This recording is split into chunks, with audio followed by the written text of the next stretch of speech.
प्रधानमंत्री ने आज उत्तर प्रदेश के लखनऊ में 75 शहरी परियोजनाओं और कई अन्य योजनाओं का किया उद्घाटन और शिलान्यास।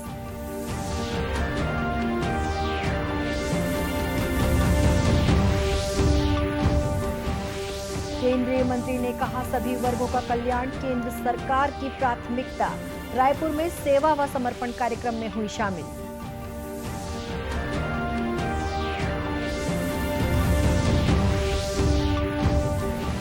राज्य में गोधन न्याय योजना मिशन मोड पर होगी संचालित। मुख्यमंत्री ने गोधन न्याय मिशन का गठन करने के दिए निर्देश।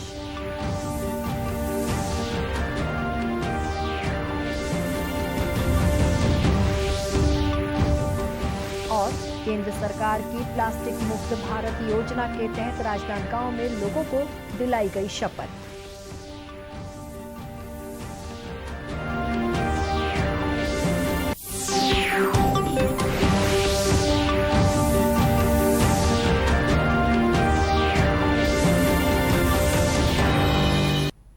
नमस्कार, आप देख रहे हैं दूरदर्शन समाचार। मैं हूं शुभ्रा भट्टाचार्य। अब समाचार विस्तार से।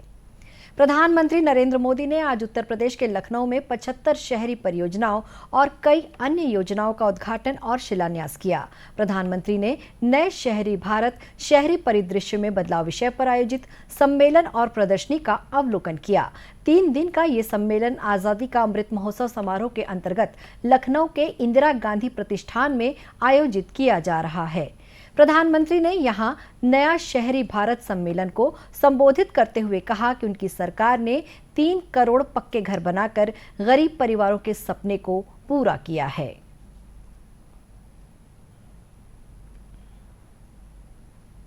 मेरे जो साथी, जो मेरे परिवारजन है, जो झुग्गी झोपड़ी में जिंदगी जीते थे, जिनके पास पक्की छत नहीं थी, ऐसे 3 करोड़ परिवारों को इस कार्यकाल में एक ही योजना से लखपति बनने का अवसर मिल गया है। इस देश में मोटा मोटा अंदाज करें तो 25-30 करोड़ परिवार है, मोटा मोटा अंदाज करें। उसमें से इतने छोटे से कार्यकाल में 3 करोड़ गरीब परिवार लखपति बनना, ये अपने आप में बहुत बड़ी बात है। केंद्रीय आवास और शहरी कार्य मंत्री हरदीप सिंह पुरी ने इस अवसर पर कहा कि उत्तर प्रदेश में योगी सरकार के सत्ता में आने के बाद प्रधानमंत्री शहरी आवास योजना के तहत आवास चाहने वालों की मांग कई गुना बढ़ गई है। रक्षा मंत्री और स्थानीय सांसद राजनाथ सिंह ने कहा कि देश शहरीकरण की ओर बढ़ रहा है और हमारी सरकार स्मार्ट शहरों के विकास के लिए प्रतिबद्ध है। केंद्रीय वित्त मंत्री निर्मला सीतारमण आज रायपुर में सेवा व समर्पण से संबंधित विभिन्न कार्यक्रमों में शामिल हो रही हैं। रायपुर पहुंचने पर एयरपोर्ट पर उनका भव्य स्वागत किया गया। वित्त मंत्री ने रायपुर में पत्रकार वार्ता को संबोधित करते हुए कहा कि भाजपा 17 सितंबर से 7 अक्टूबर तक सेवा व समर्पण कार्यक्रम चला रही है। इसी कड़ी में सेवा से जुड़े कार्यक्रमों में शामिल होने वे रायपुर आई हैं। इसलिए आज रायपुर में सेवा के कार्यक्रम, चाहे वो ब्लड डोनेशन कैंप हो, वैक्सीनेशन में मदद करने वाले कैंप हो, या ट्री प्लांटिंग एंड एनवायरनमेंट के लिए कुछ अच्छा सेवा का कार्यक्रम हो, इन सब में भाग लेने के लिए मुझे छत्तीसगढ़ की बीजेपी का यूनिट मुझे इनवाइट किया। उसके लिए मैं उनके आभारी हूं। केंद्रीय मंत्री ने कहा कि केंद्र सरकार सबका साथ, सबका विकास, सबका विश्वास और सबका प्रयास के मूल मंत्र के साथ हर वर्ग के लिए कल्याणकारी योजनाएं चला रही है। जब सबका साथ सबका विकास के नारा लेकर हम जा रहे हैं, वो गाइडिंग प्रिंसिपल है, सबका साथ सबका विकास सबका विश्वास और सबका प्रयास भी होने में ही ये देश आगे बढ़ पाएगा। सो इस गाइडिंग प्रिंसिपल के साथ जब हम आगे बढ़ रहे हैं, डेवलपमेंट की ओर जाने में ये जरूर सबको उसका अच्छा प्रभाव मिलेगा। डेवलपमेंट हर जगह पहुंचेगा और उस पहुंचने के कारण सबको उनके अपने अपने आर्थिक व्यवस्था में सुधार होगा। So it is a principal which is based on empowering people. सबको अपने विकास के रास्ते पर ले आओ और जब ले आएंगे उनको विकास के बेनिफिट मिलेगा, उससे वो भी आगे बढ़ पाएंगे।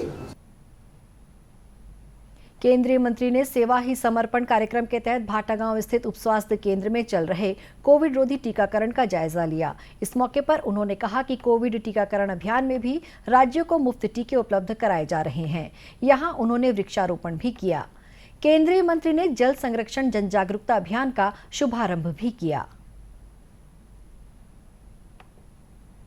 राज्य में गोधन न्याय योजना को मिशन मोड पर संचालित करने के लिए मुख्यमंत्री भूपेश बघेल ने गोधन न्याय मिशन का गठन करने के निर्देश दिए हैं। कृषि मंत्री रविंद्र चौबे इसके अध्यक्ष और मुख्यमंत्री के सलाहकार प्रदीप शर्मा उपाध्यक्ष होंगे। गौरतलब है कि राज्य में पशुपालन और जैविक खेती को बढ़ावा देने के लिए वर्ष 2020 से गोधन न्याय योजना का संचालन किया जा रहा है। इसके तहत पशुपालकों और किसानों से 2 रुपए प्रति किलो की दर से गोबर की खरीदी की जाती है। इस गोबर से महिला स्व सहायता समूहों द्वारा सुराजी गांव योजना के तहत स्थापित गौठानों में जैविक खाद का निर्माण किया जा रहा है। अभी तक 50 लाख क्विंटल से भी अधिक गोबर का क्रय किया जा चुका है। क्रय किए गए गोबर से compost, vermi compost, super compost के अतिरिक्त विद्युत उत्पादन तथा अन्य अनेक प्रकार की वस्तुओं का निर्माण किया जा रहा है। हाल ही में मुख्यमंत्री ने गोबर से जैविक खाद उत्पादन के साथ साथ विद्युत उत्पादन की परियोजना का भी शुभारंभ किया है। पहले चरण में रायपुर, दुर्ग और बेमेतरा जिलों के 3 गौठानों में विद्युत उत्पादन शुरू भी हो गया है। श्री बघेल ने इस परियोजना को राज्य के सभी गौठानों में लागू करने के निर्देश दिए हैं। राज्य में अब तक 10,000 से ज्यादा गौठान स्वीकृत हो चुके हैं। प्रदेश में महासमुंद जिला कोविड रोधी टीके की 100% पहली खुराक लेने वाला दूसरा जिला बन गया है। यहां अब प्रशासन टीके की दूसरी खुराक पर फोकस कर रहा है। इस पूरे मामले में जिला टीकाकरण अधिकारी अरविंद गुप्ता ने बताया कि पहली खुराक के बाद अब टीके की दूसरी खुराक लगभग 35% लक्षित आबादी को दी जा चुकी है।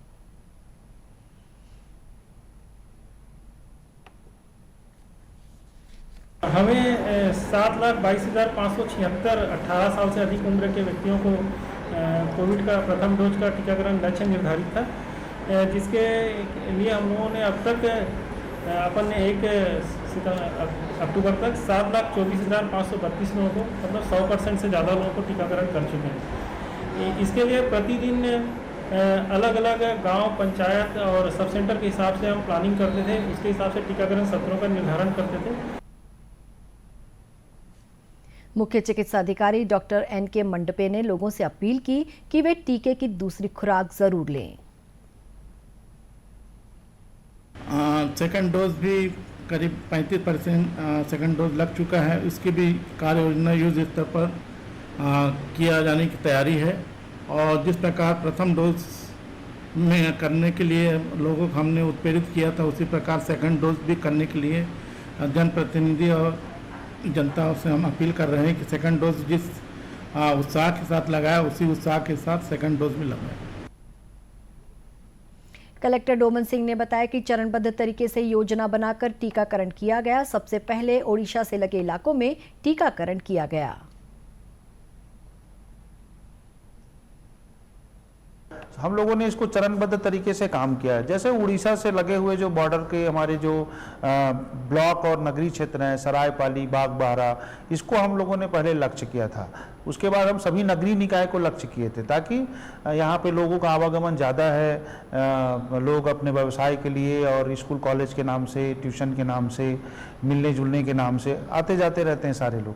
तो हमने नगरीय निकाय को किया, उसके बाद फिर पूरे ग्रामीण क्षेत्रों को कवर किया। अभियान में लगे स्वास्थ्य कार्यकर्ताओं और मितानिनों ने बताया कि लोगों में काफी भ्रांतियां थी और लोग टीका लगवाने के लिए तैयार नहीं थे, पर उन्हें समझाने के बाद लक्ष्य पूरा किया जा सका। आजादी के अमृत महोत्सव के अंतर्गत सेवा ही समर्पण कार्यक्रम के तहत आज भाजपा के पर्यावरण विभाग प्रभारी गणेश शंकर मिश्रा ने लोगों को राजनांदगांव में प्लास्टिक मुक्त भारत बनाने की शपथ दिलाई। श्री मिश्रा ने कहा कि पूरे देश में प्लास्टिक का प्रतिदिन जितना उपयोग हो रहा है, उतनी ही तेजी से पर्यावरण पर खतरा बढ़ता जा रहा है। प्लास्टिक मुक्त भारत केंद्र सरकार की एक महत्वाकांक्षी योजना है, जिसमें हम प्लास्टिक का उपयोग नहीं करने की शपथ लेकर भारत को प्लास्टिक मुक्त बनाकर पर्यावरण संरक्षित कर सकते हैं। और उसी के तहत आज हम लोग सभी स्थानों पर जाकर के वृक्षारोपण भी कर रहे हैं और प्लास्टिक का उपयोग नहीं करने के लिए सभी लोगों से शपथ भी भरवा रहे हैं, ताकि हमारा जो पर्यावरण है वो आगे आने वाली पीढ़ी के लिए सुरक्षित बना रहे।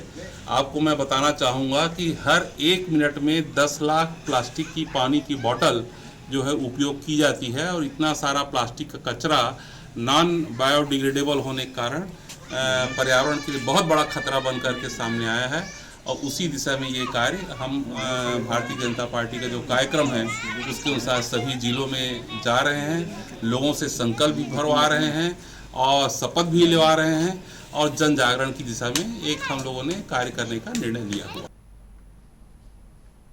इस मौके पर भाजपा कार्यकर्ताओं ने प्लास्टिक मुक्त भारत अभियान और पर्यावरण बचाने वृक्षारोपण कार्यक्रम के तहत राजनांदगांव शहर के नंदई व अन्य क्षेत्रों में वृक्षारोपण किया। इस दौरान लोगों को प्लास्टिक के एक बार उपयोग होने वाले सामानों को त्यागने की अपील की और उन्हें कपड़े से निर्मित थैले बांटे गए।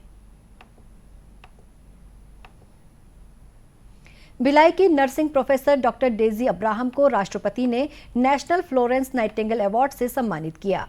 गौरतलब है कि इस वर्ष देश के विभिन्न राज्यों से सम्मानित हुए 51 प्रोफेसर्स में से डॉक्टर डेजी अब्राहम छत्तीसगढ़ से सम्मानित होने वाली एकमात्र प्रोफेसर हैं। वे भिलाई की चौथी प्रोफेसर हैं जिन्हें ये सम्मान मिला है।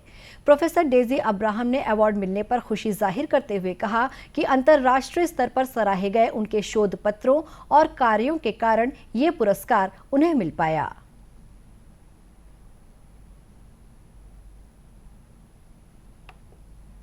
मुझे बहुत ज़्यादा खुशी हुई जिसका मैं शब्दों में बयान नहीं कर सकती। मैं बहुत, जैसे फ़ोन आया मैं बहुत इमोशनल भी हो गई थी, क्योंकि मुझे पता भी नहीं चल रहा था कि मेरा फाइल दिल्ली तक पहुंचा, और मैं बहुत खुश हूं कि मुझे ये अवार्ड मिला है। ये अवार्ड मिलने का कारण था कुछ अंतर्राष्ट्रीय प्रेजेंटेशन। पहला था वर्ल्ड पीडियाट्रिक कॉन्फ्रेंस इस साल का, जो मार्च 2019 में था, उसमें मुझे स्पीकर के तौर पे बुलाया, और अगले साल भी उन्होंने बुलाया है और मुझे ऑर्गेनाइजिंग कमेटी मेंबर भी बनाया है।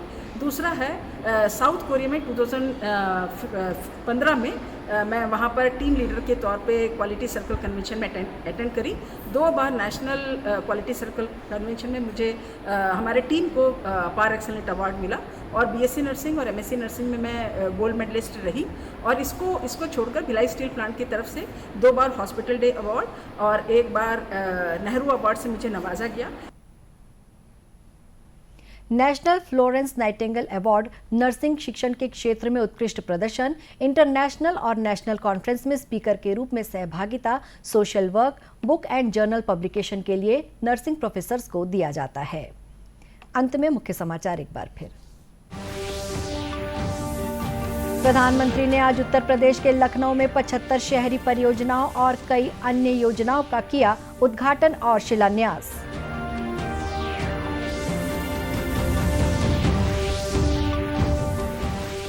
केंद्रीय मंत्री ने कहा, सभी वर्गों का कल्याण केंद्र सरकार की प्राथमिकता।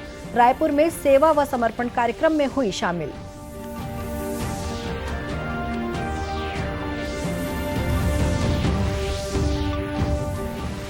राज्य में गोधन न्याय योजना मिशन मोड पर होगी संचालित।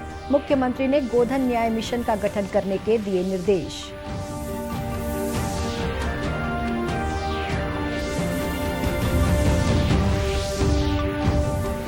और केंद्र सरकार की प्लास्टिक मुक्त भारत योजना के तहत राजनांदगांव में लोगों को दिलाई गई शपथ। इसी के साथ ये समाचार बुलेटिन समाप्त हुआ। नमस्कार।